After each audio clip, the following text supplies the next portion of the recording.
Welcome home, horror fans. My name's Adam. And I'm Zoe, and this is the 10 best characters from the Saw franchise. The 10 best. Now, just to be clear, they're not all good guys. Yeah, this is something that we probably need to make clear straight off the bat. Yeah. Just because they're the best doesn't mean they're good. They're the goodest, that's right. And I think that goes without saying, because you look at some of the main characters that we all know and love and know that they're not really good people. So don't expect to see the best of characters on this list in terms of morality. That's right. But these are the characters that goes without saying, that we enjoy watching and we love. That's right. They're the 10 most effective or important characters in the Saw franchise. Yeah, some of them are not necessarily nice, but they're definitely the best. They work.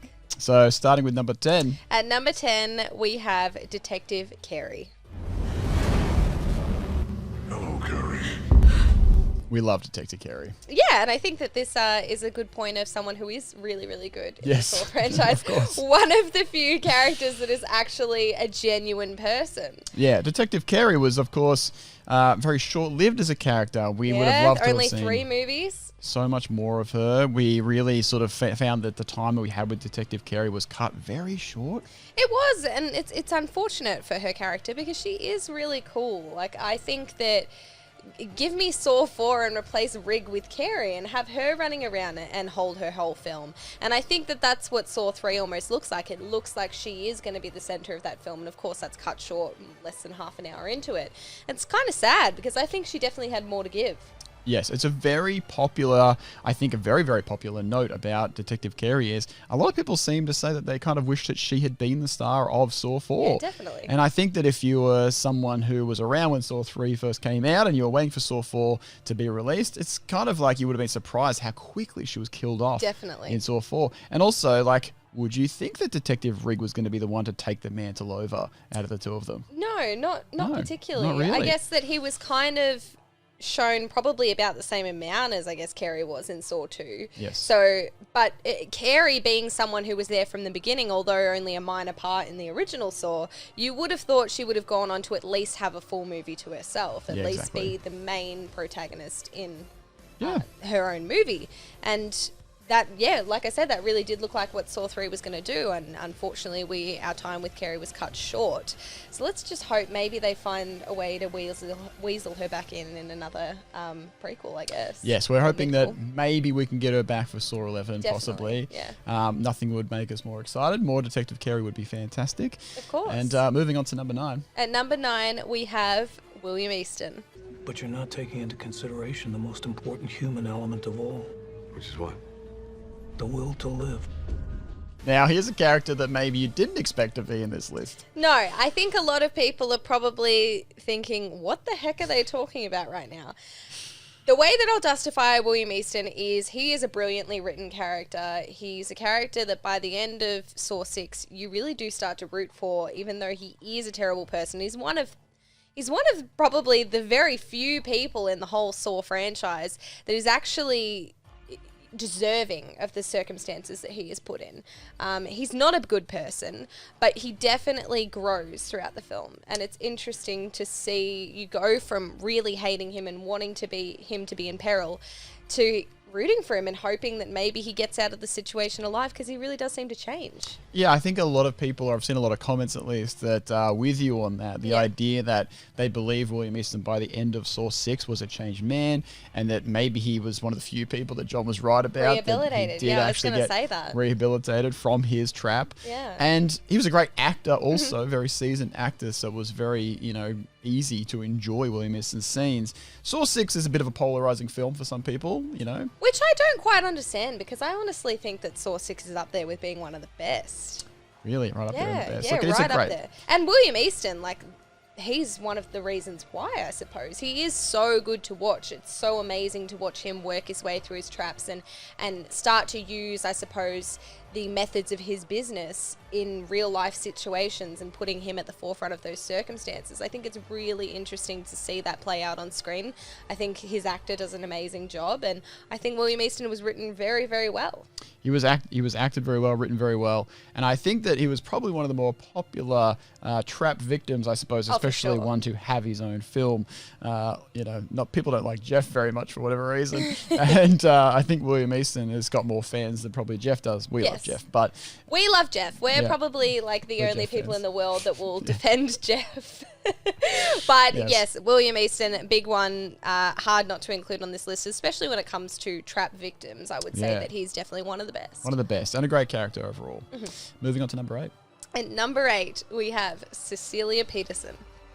Oh, come on, John. Do the scary voice. I'd like to play a game. Another character that maybe you didn't expect to be on this list, Cecilia Peterson, bringing Saw X into the list here.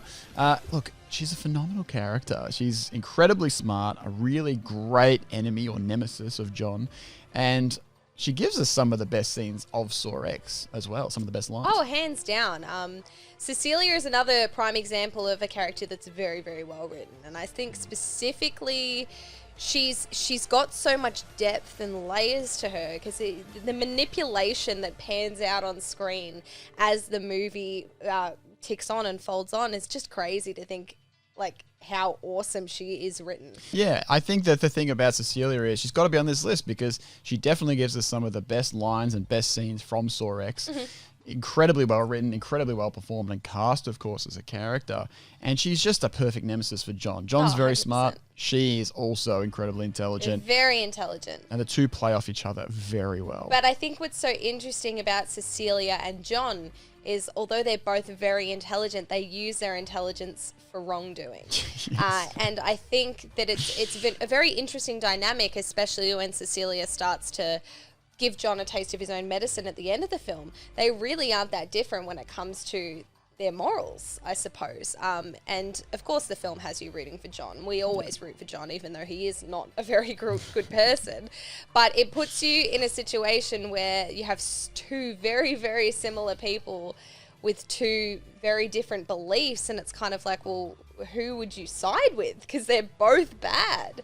That's what I think is so interesting about Cecilia's character, and I really like the turn in Saw X where they're both villains, but who are you going for? It's a lot. It's a lot. Yeah, look, I think Saw X does a good job of painting at least John in a slightly better light than most of the movies do, I suppose. His moral code seems a little bit better than Cecilia. Cecilia, they paint really, like you said, like very clear bad guy. I think, yes, they paint her as a really clear bad guy, and I think that she's obviously, what she's doing is for her own benefit. She wants money. She's just money hungry by the looks of things. We see her house and all that sort of thing, and how many people she has done it to and how many people she still plans to do it to. But she still believes that John's way and outlook on doing things is not right. Oh, of course. And yeah. I think that's where do you draw the line? Because they both see it so differently, whereas John sees that he's helping her by putting her in this situation. It's a very interesting dynamic, the two of them, and I can't wait to see more of them on screen. The thing about Cecilia is she's smart enough to use... She uses, obviously, her intelligence to basically... Scam people, yes. But the thing about her specifically is she's so good as a nemesis for John because she's smart enough to use his idea of morality against him. And so she can start to play the idea that he's helping people and doing these things. And she starts to actually make him question what he's doing. Yeah. Which no one ever has done before. Absolutely. But she starts, and especially like some of the deleted scenes, if you haven't seen them, are particularly good because she's actually very good at manipulating him, or at least like basically turning things around on him. And all of a sudden you can start to see him realize like maybe he's not that amazing as well. And so she's good. She's picking at him in the right way. And so, like you said, they're probably both, sort of not necessarily morally great in what they're doing. And she's just perfect in the way she plays it off on him, for sure. Yeah, definitely. I 100% agree. Yeah. So an amazing character, an easy person to put on this list because she stands out so strong amongst everybody in the franchise. Like, she's such a memorable character. Yeah. Like, there are so many Saw films that bring in these victims or detectives or trap people that just fall flat. And Cecilia is by far not one of them. No, Cecilia is by far one of the most memorable characters out of the whole 10 films. You know, if you had to try and list them off, she would come up very quickly. And very easy to put on the list. So moving on to number 7. At number 7, we have Eric Matthews. Tell me where my son is. I'll help you. I don't need your help, and I can tell you still don't understand. We love Eric Matthews. We do. We do. He's not a very nice person. But yes, we do love Eric Matthews for good reason. What a performance by Donnie Wahlberg, can I just say. He is absolutely incredible. Although he didn't really want to be there in Saw 4, he still killed it standing on that ice block. I'm telling you, it's one of your favourite moments about Saw 4, just them cutting back to him on the ice block. I think, honestly, like, Donnie Wahlberg kills it as Eric Matthews, not just in Saw 2, which...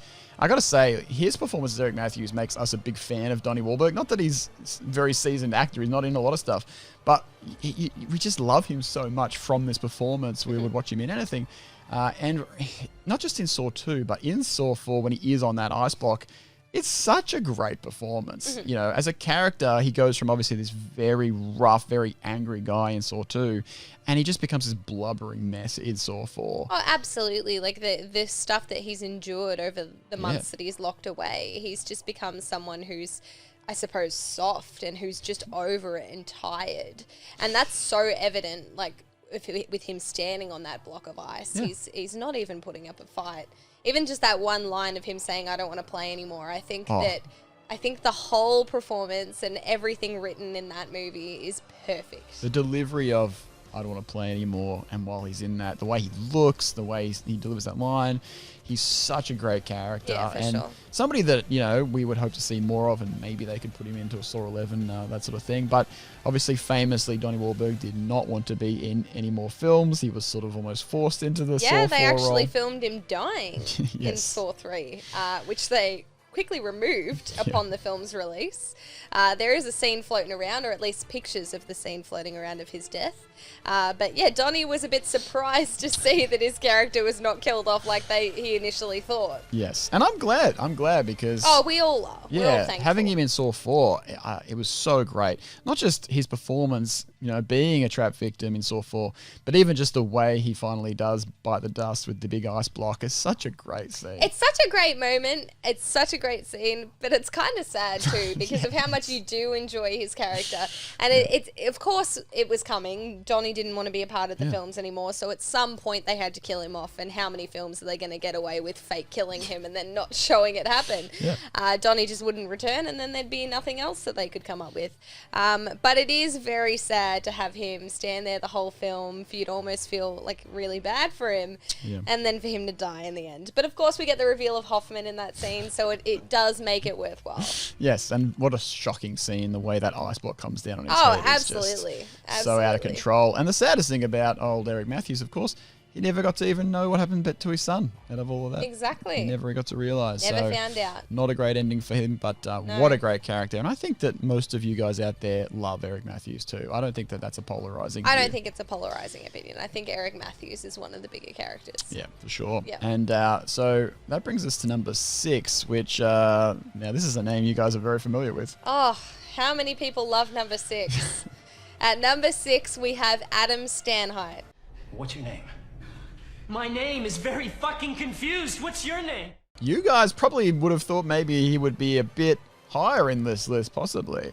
Yeah, look, we considered it. I think that you and I definitely thought maybe he could go a little lower than, or higher than what he is. But for me, Adam, although a great character, he only really stands out to me in the first Saw. Of course. And being that it's only one film that I really think he particularly stands out in, I don't think I could put him much higher than this. But that goes without saying that he is amazing. Some of the lines he delivers in the original Saw, hilarious. He's the comedic relief of the movie. And you really do feel bad for Adam. Yeah, for sure. I think with Adam, like, he stands out so much, obviously, because he is in the first movie. Not only that, but played by Lee Winnell, who is the writer and basically architect of Saw in general. He's Very the creator special. of Saw, so it's a big deal. We put him a little bit lower in the list because he is pretty much only in the first film, and then since then doesn't have much to do with it. He appears as a dead body a few times. That's about it. Even casting people to play the dead body. Yeah, well, that's true. That's true. But yeah, Adam himself obviously going to be on this list of best characters. But placement's going to be hard because the next 5 characters that we have are very important. Very important. And so at this point now, it's starting to get pretty hard amongst how you pick the top 5 best characters. I think it was pretty easy. I think that this was pretty easy. And we didn't consider anyone else's opinions. This is our opinions alone. So we'll jump right into number 5. At number 5, we have Special Agent Storm. I got you, you motherfucker. Agent Storm. We love Storm. We love Storm We so love much. Storm. And he has a special place in our heart. He definitely does. The special Storm. And, you know, if you might think like putting him above Adam's even a bit crazy, but he is somebody who is in a few movies at least, not just one film, and he has a lot of strong scenes. He does. I'm sure that we've said a million times before that Storm is a part of pretty much every scene that we consider to be our favorite moments from the whole entire franchise. I think he carries the movies that he's in so well. I just think that every scene that he's in is outstanding. You want to know what he's up to. Take Saw 5, for example. You want to know what Storm's up to, not what the trap victims are doing. Who cares about the trap victims? Give us more Storm. Yeah. Smart character, also a dumb character, but it works. It really does work. They give him some funny scenes. I think that we particularly love when he's going through the different crime scenes and he's just like, oh, he's got these aha moments. But he doesn't really do anything at the crime scenes. I think that that's really funny. The way it's shown is super hilarious because it makes Storm... It makes him look like he's just coming up with these ideas on the spot of how things went down and just going back in time to you know, realize how everything happened. But really it just serves the purpose of showing us as the audience That's right. what happened in the past and giving us some more time with Hoffman and what Hoffman's relationship was like with John. But how it unfolds on screen almost makes it look like Storm is just putting it together on his own account. But he's watching it unfold. It's a very interesting. Yeah, the way it plays out is literally we as an audience get to see a flashback of something when he's at a crime scene. And Storm's like, I knew that happened all along. He doesn't get to see that flashback. No. We just cut back to him at the crime scene and he's like, it was you all along. Yeah, and you're like, you didn't see that flashback. Only we did. We watched it. How does he know? He didn't find any new evidence. So we got some great scenes. We love those crazy scenes. We love every scene that he's in. The thing is, he steals the show. Every scene that he's in, you're never bored or uninterested when Storm is on screen. So he really does captivate you, and he really does hold his own, no matter what he's doing. If it's dumb or if it's smart, it's almost like you're following him along. Like you Yeah. enjoy being like his little helper, even though he can't hear us, and even though ultimately he is going to get crushed in that room. Yeah. You do feel like you're following him along while he figures out the mysteries of the Jigsaw case and while he's miraculously putting it together.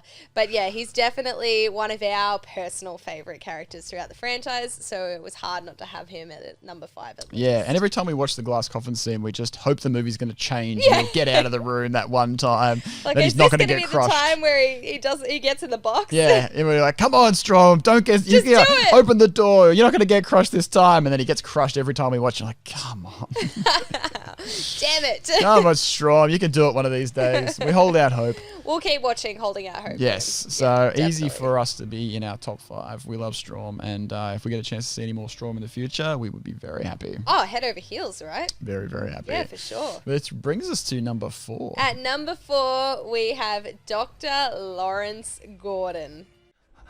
I have to go and get help. Don't leave me. Larry Gordon, here he is at number 4. The big Lazar. The big Lazar. Lazar Gordon is he's a very important character to this franchise. Oh, hell yeah. You might be wondering, of course, why he gets a bit more special treatment than Adam. Of course, he doesn't die so early on like Adam does, if he's dead. But effectively... He's not. Lawrence is... he obviously makes a big comeback in Saw 3D, and that changes the franchise in a lot of ways. It definitely does. Can they just get back into the sequel to Saw 3D, please? Because I am dying to know what happened to Hoffman.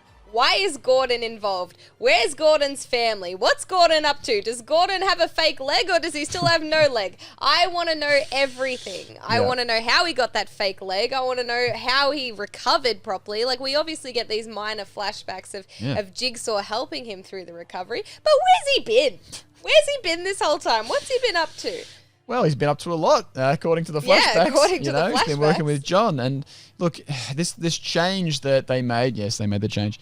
The change that they made to have Lawrence Gordon be a disciple was a very big twist at the end of Saw 3D. And obviously, like, it's great to have him back. Whether or not he'll be back for Saw 11 or any other movies, we don't know yet. Fingers crossed.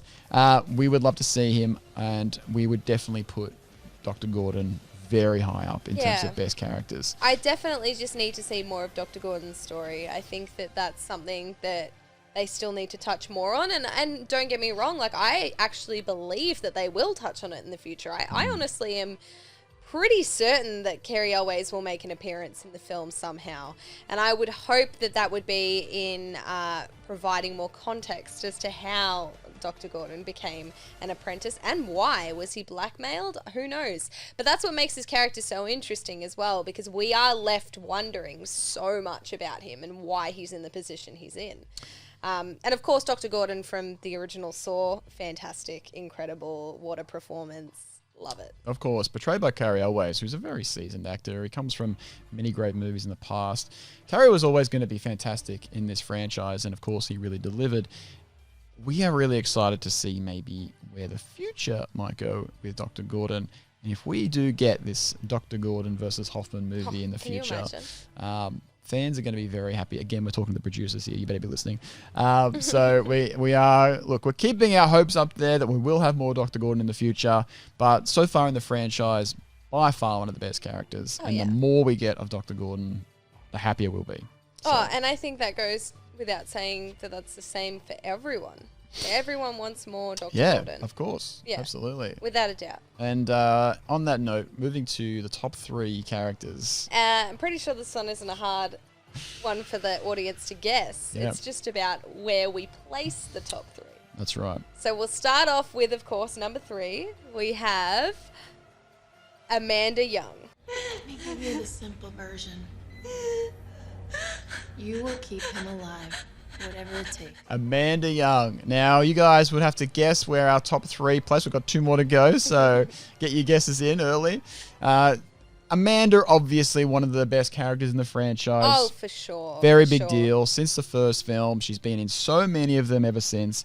Making her return in Saw X was a very big deal. It was a very big deal, and specifically to how her character played out in Saw X. It answered so many unanswered questions about her character, and it gave us so much more context as to why she is the way she is in Saw 3. And I think that her performance in Saw X and how she's written in Saw X elevates her character so much more. I think that she's phenomenal. Yes, and if you haven't seen the deleted scenes of Saw X again, definitely go out and watch them because she has an amazing deleted scene. A few, yeah. Yeah, we have a video that sort of covers over what was deleted out of Saw X. If you haven't seen that, go check it out. The Saw X deleted scenes really flesh her character out incredibly well.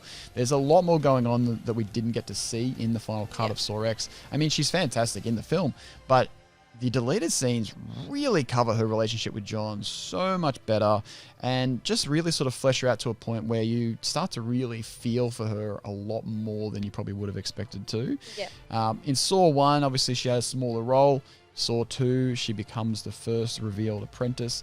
And from then on out, by far one of the best characters. Every time again that she's on screen, you're never bored. Again, we want to see more of her coming in the future. An easy and pick. I'm sure we will. Yes, I'm sure of course. Oh, Shawnee absolutely loves playing Amanda. And we love watching her as Amanda. Yeah, and she's got Amanda in her heart. And yes. I think that Shawnee would be saying yes to any opportunity she got to play Amanda again. Absolutely, and you can really see it when Tobin and Shawnee are on screen so much together. Chemistry. They've been working together for years at this point, and I think they genuinely love each other. You know, the characters and the actors really feel for each other and really love. They love each other and they love the characters at this point. You know, and that you can't be said about every character in the franchise, but this is a very easy pick and a very, very important character Oh, for the without a franchise. doubt, for sure. Which brings us to number 2. Now, there's not many characters that we'd probably put in this top 2, so you guys don't probably have to think too hard about who would be at number 2. But there's 2 probably big options, and it's a 50-50. You can guess which order we're going to go with. Go ahead and take us out of our misery, Zoe. What have we got at number 2? At number 2, we have the one, the only, Mark Hoffman. Right now, you're feeling helpless. Mark Hoffman himself, played by the fantastic Costas Mandylor, the guy who is the real reason why you're crazily obsessed with Saw. The only reason why I sat down and watched Saw obsessively is Mark Hoffman. Mark Hoffman is he's a big deal in the franchise. He's in obviously a lot of the movies, and ever since, of course, he did first make his appearance in Saw 3. He's been a big part. Yeah. He's really the guy who did take over as Jigsaw. I probably would have argued that up until Saw X, Mark Hoffman was the character with the most character depth.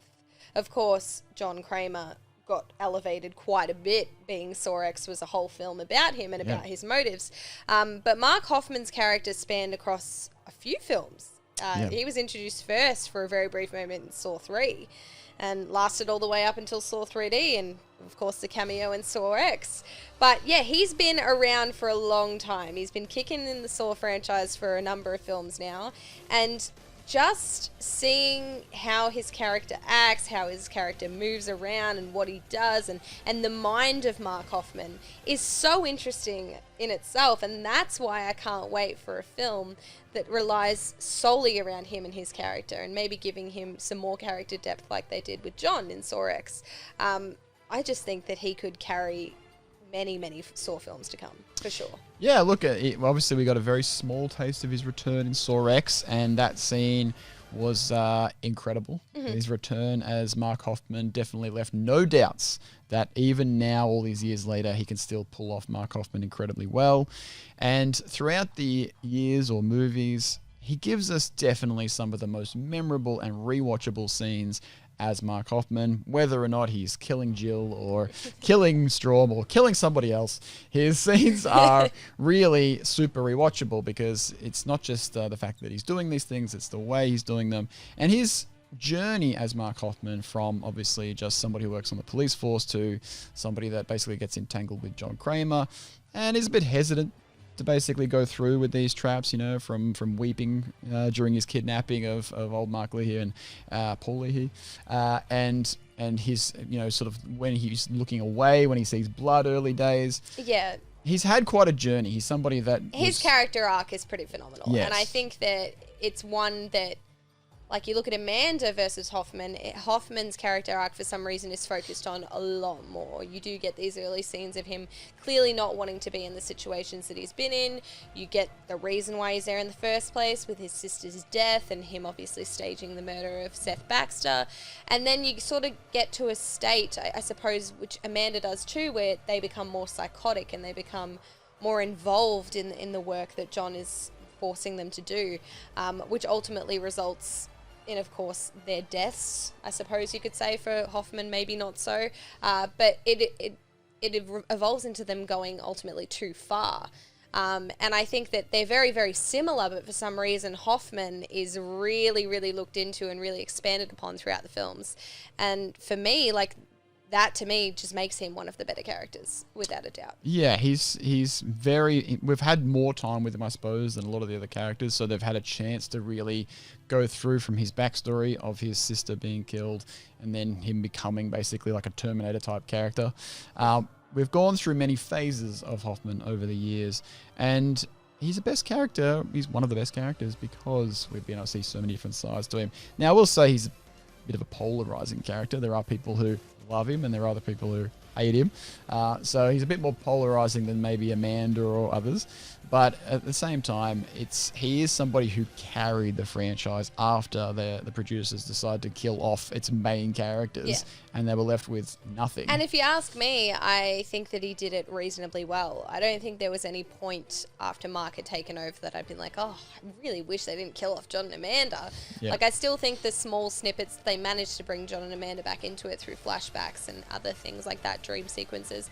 I think that they all worked really well, and I think that Hoffman carried his own throughout the films. And you got to give it to him for that. Exactly. I mean, love him or hate him, at the end of the day, he is the character that carried the franchise after Saw 3. There was no one left after Saw 3. And obviously there's been 7 films since then. It's a franchise that's now crossed the $1 billion mark. It's one of the few horror franchises that have done that. I think there's about 5 horror franchises in total, so it's really up there. And you've got to give him credit to be able to carry 4, 5, 6, and 7, so many of these movies, really on the back of Mark Hoffman. So easy to put him at this list. Like I said, hate him or love him, he deserves a top spot for sure. He definitely does. And we're expecting a lot more from him in the future as well. Oh, hopefully. So things aren't over. I don't care what you say. Things are not over for Mark Hoffman yet. No. Him escaping that bathroom, by the way, is definitely going to be one of the most exciting things to ever happen in the Saw franchise. It did maybe to ever happen in horror. Yeah, sure. In all of horror. You know, Can a man you leaving a imagine bathroom is very exciting. When we're all sitting in the cinema, all of us are there, we're about to watch Saw 12 or Saw 11 or whenever they decide to make it happen, and it cuts to the bathroom and we see Hoffman struggling and he gets out. Can you imagine? Just sit there and think about it for a second, because I'm telling you right now, it is going to be the greatest moment in horror that we've had for a long time. If they do, no matter how they cut this in, if it's an end credit scene or if it's a flash forward, whatever it happens to be, if they do show us Hoffman in the bathroom, either end Saw 11 with him still in there as like a cliffhanger, just being in the bathroom, and then we have to wait to Saw 12, or if they finally show him getting out and then it sort of ends, there will be a standing ovation in the cinema. Okay? Oh, yeah. And that's a pretty big deal People because are going to lose their marbles. people are going to lose their minds. At the end of the day, if you think about that, if you think about how much people want to see him come out of that bathroom, it's probably the number one thing people want out of the Saw franchise. So how do you argue the fact that he's not the second best character in the franchise, considering that the most wanted thing out of anything, out of the future sequels, is to see him come out? There's nothing else we want to see, mind you. No. Nothing. Well, there are other things, but nothing we want to see more. Nothing comes close. Nothing that is comes as close, exciting as the idea of him being shown again in that bathroom. There is nothing. I completely agree. You know? And that's, even just on that note alone, he's one of the most exciting characters. He's the number one thing that we want going forward. Yep. And there's a lot of things we want, and we're very excited. Trust me, you could bring back so many characters and we'd be jumping out of our seats excited for them. But that's the number one thing. It's the number one thing. So, look, at the end of the day, that brings us to the number one best character in the Saw franchise. And I'll give you a hint. It's in the movie Spiral. That's right. The number one character in the Saw franchise is Zeke. I was just going to say it's not Jill Tuck, but... and Brought to life by Chris Rock himself, the greatest character in the Saw franchise. No, sorry. All right. Who is the number one? Sorry, go for it. At number one, we have John Kramer. Those who don't appreciate life do not deserve life. That was a tough guess, right? Yeah. Sorry to leave you in suspense. The legend, the man, the myth. The man, the myth, the legend. Jigsaw himself, John Kramer. John Kramer, God rest his soul. He's not alive anymore, but he was the best character. The first man to ever perform yoga in a bloody bathroom. John Kramer himself, of course, is the guy. He's the number one. He's the number best one. Character. How can you not put him at number one when he is what started it all? He started it all. He still continues to do it all. He's still performing as a best character better than ever, even now, 20 years after he first ever performed his role as Jigsaw. Tobin Bell is literally better than ever. Like, that man's performance in Saw X was just mind-blowing. Mind-blowing, for sure. Yeah, there were scenes of pure dialogue from him that had me tearing up. I Yeah. think that his delivery of the lines in that film and just his overall perception of John and the character just seemed better than ever. It really does seem like there's no one that knows John like Tobin. Tobin Bell doesn't just know John Kramer better. He literally comes into work and they let him say whatever he wants. Yeah. The script writers... He embodies him to a T. He embodies him. You know, it's very famously known, if you watch any director's commentary or anything like that, that he will walk up and say, John wouldn't say that. He'll read the script and he'll tell them what he should say. And he changes lines on the whim because John Kramer knows Tobin Bell. Look, at the end of the day, these two are one. And They're intertwined. They're intertwined. They're the same person. He knows the character so well. He is in love with himself. And that's what you can say. And look, John Kramer is a very, sort of twisted individual because of his sort of grey morality around his traps. He believes he's not doing anything wrong. And But he so doesn't does kill people. Tobin. And Tobin's been pretty of vocal course, about yeah. believing that John is a good guy Yeah. deep down. And I think that that's discussed in the director's commentary. And I think that is obviously plays a massive part in why he is so great as John Kramer. Because he really does believe in his ideologies and he believes in John as a character. And that's what just makes his performance so great. Yes. Yeah. I mean, look, the actors have to love the character and believe in the character, even if they're evil. You have to be on the character's side, otherwise it doesn't work. And this character is brought to life better than ever in Saw X. Definitely. I think that, 20 years has not aged the character at all. In fact, we're getting a better version than ever. And he's the man. He's the guy that started it all and continues to do so. And we, for a guy that's been doing it for as long as he has, we're still more than ever excited to see what he gets up to in Saw 11. Yeah. So, an obvious pick, I'm sorry to all the Spiral lovers out there that we couldn't pick any Spiral characters to be in this list. Yeah, that wasn't going to happen ever, was it? To be fair, there's no one from Jigsaw on this list either. Correct. Yep. Yes. So let's say the last few films, the new characters that were introduced were not really that amazing. But other than that, we would love to hear what your favorite characters were in the franchise and how much you disagree with our top 10 list, as per usual. So definitely write those down in the comments. If we missed any characters that should have been in the top 10 list, definitely let us know as well. Absolutely. And keep an eye out for the top 10 worst characters in the Saw franchise, because that's a little bit more of an even more polarizing list, I'd say. That's a harder to pick list, to be honest. Definitely a harder to pick list. Yeah, there's a lot of characters in the Saw franchise, and the worst, geez, that's a list. That's a list and a half. Anyway, guys, thanks for watching. We'll see you in the next one. See you next time, guys. Game over.